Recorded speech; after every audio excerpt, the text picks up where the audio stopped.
Might not be as severe as typhoid fever, but I'm concerned. Well, what they do is they actually take a species of some other innocuous organism, and they give it characteristic genes of this, so that when you go to identify it in lab, you'll get the identifying characteristics of this, but that's not pathogenic because it's actually a different species that they're giving you. You just got characteristics. But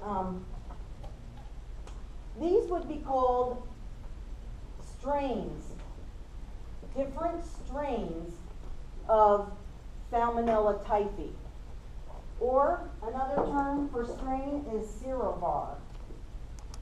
There are three main serovars of Salmonella enterica.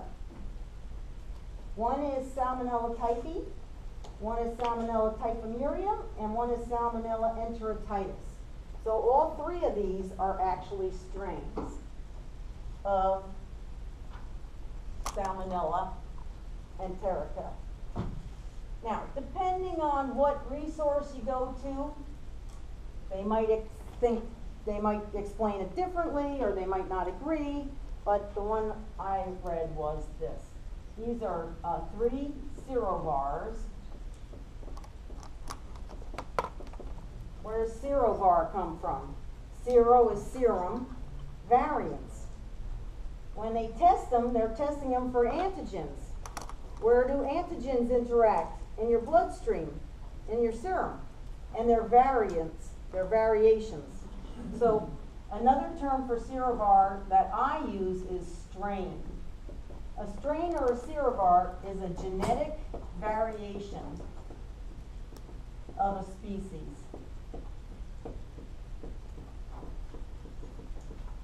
So in a way, these are almost like subspecies, but they differ in just a few genes. E. coli 0157H7 is a particular strain of E. coli, or you might say a particular serovar of E. coli.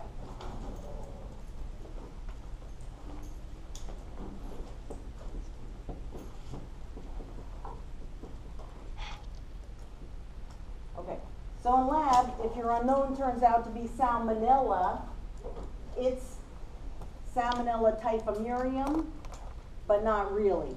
It's a species they genetically engineered to look like Salmonella typhimurium, because they don't want you working with anything that's going to hurt you. But still, it's bacteria. You don't want a lot of them in here. Okay, now, if you use the word strand, I'm going to have a holy cow. Don't ever say strand when you mean a genetic variation. That's the wrong word. You have strands of DNA. You might have a strand of RNA, but the strain is a genetic variation of a species. And then let's talk about Campylobacter. I already mentioned this one. All chickens have Salmonella in their digestive tract. They probably have E. coli too. They probably have lots of other bacteria in their digestive tract. And Campylobacter is one of them. And Campylobacter jejuni is jejunum, that's your intestine. So I don't know if it occurs in the chicken's intestine or if it gives us sick in our intestine, but for some reason it got names in intestine. But anyway, Campylobacter bacteria are normal flora in the gut of the chicken. However, if that bacteria gets on your poultry and your poultry is not cooked thoroughly and you eat some of it, you're probably going to get some gram-negative food infection. Well, they sampled a lot of chickens over the time, and they found this one is the most common cause of food poisoning in chicken, even more common than Salmonella. How do you like that? And I think that's one of your test questions for exam too. So, what they started to experiment with, and actually I think they've done it, and you just don't hear about it anymore. Because how often do people get food poisoning from buying chicken at the supermarket anymore? Probably not that often. So what they did was they fed the chickens from the time they were baby chicks a genetically modified, avirulent strain of Campylobacter, so that the chicken's guts would become colonized with the avirulent strain, instead of their normal virulent strain. So that even if you do get contaminated chicken and swallow Campylobacter, it's an avirulent strain. It's not going to cause symptoms. In fact, you won't even know because it's so asymptomatic. And remember I said they want to try that with C. diff.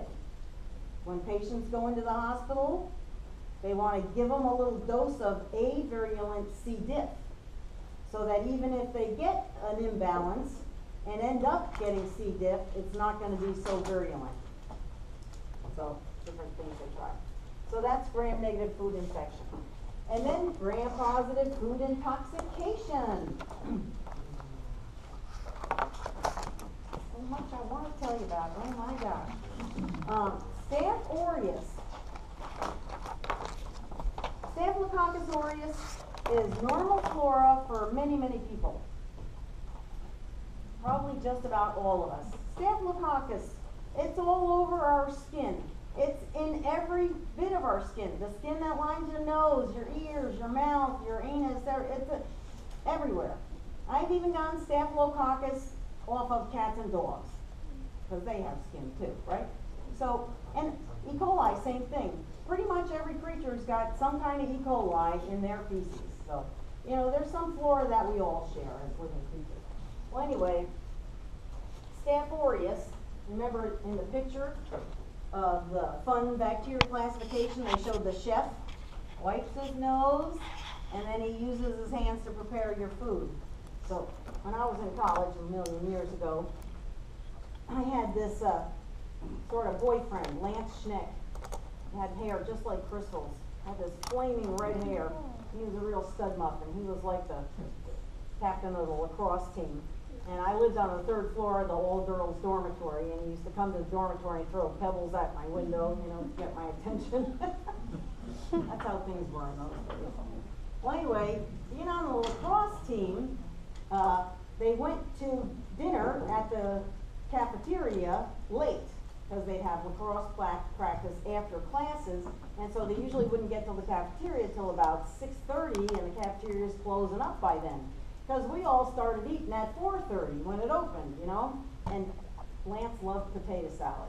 And so even when he got there at 6:30 p.m. and that salad bar was pretty well cleaned out and there was just a little glob of potato salad left in the bottom of the bowl, he'd always take it.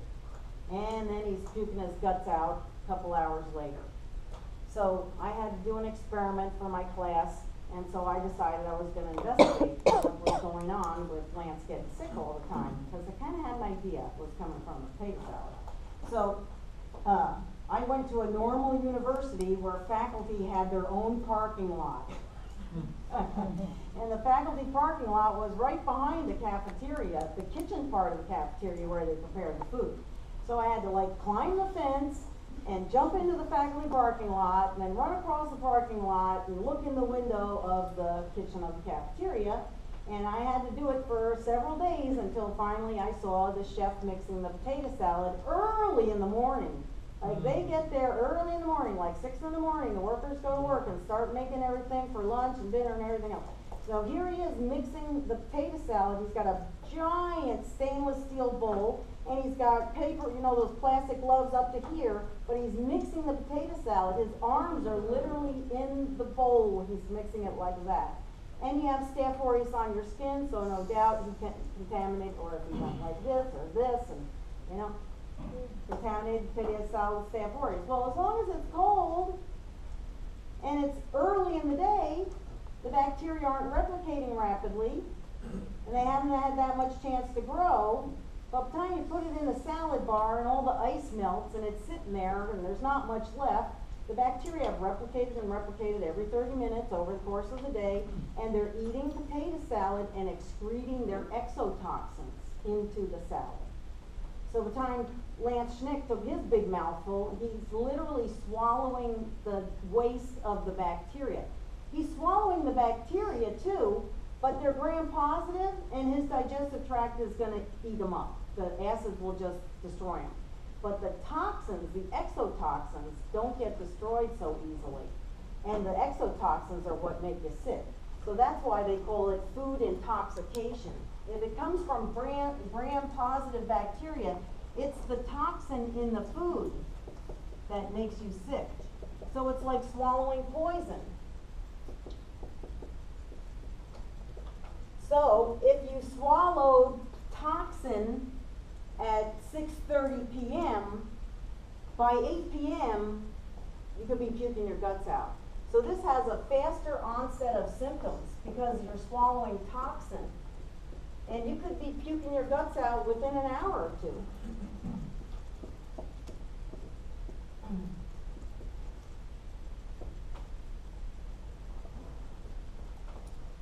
They say Staph aureus is the most common cause of food poisoning in places like cafeterias, including the hospital cafeteria, and restaurants, because the workers have to handle the food, and Staph aureus, many of us carry it in our nares, so it can be on your skin.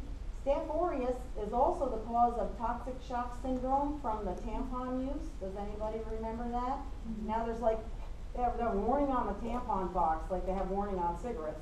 Use the tampons, maybe fatal to your health. Can cause toxic shock syndrome. There are other bacteria also. Streptococcus pyogenes can cause toxic shock syndrome. So it's not just Staph aureus that can cause toxic shock syndrome, but it is one of the bacteria that cause toxic shock syndrome. And the reason is because when the tampon is up there, it's sort of creating the right kind of an environment for your normal Staph aureus to flourish. And when they are living in there, they're excreting wastes in there, and the wastes are toxins, and the toxins are quickly absorbed through the wall of your vagina into your bloodstream. And that's how you get toxic shock syndrome. You can get toxic shock syndrome even if you're a boy. If you have a staph infection on your leg,